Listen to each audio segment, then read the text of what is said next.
World Navy. Abikire dakika chel moku emotu bende.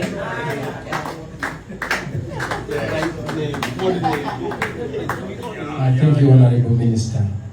All protocol observed.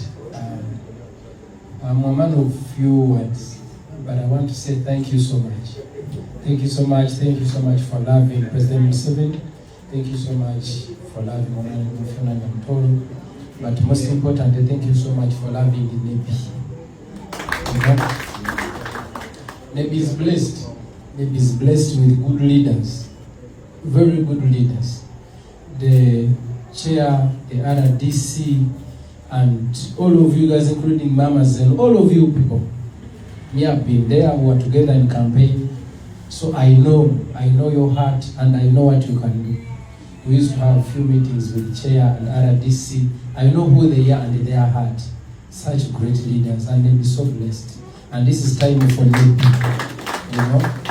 This is time for Navy. Trust me, things are going to change, you know, because, you know, when we put love first, other things become easier. So we are so blessed. I'm so happy. Thank you so much for coming. I want to thank Uncle Monis and Mama. Thank you so much for hosting us. So you people feel at home whenever you come to Kampala. Come, let's have a great time. Our own are blessed. They have these beautiful things, and it is us to enjoy it first. So God bless you. Thank you so much. God bless Navy. And the president is very happy with the Navy, by the way. I don't know whether she has told you. Yes, the president told us he's very happy with the Navy, and I think all shall be well. Thank you so much. Thank you, Afoy.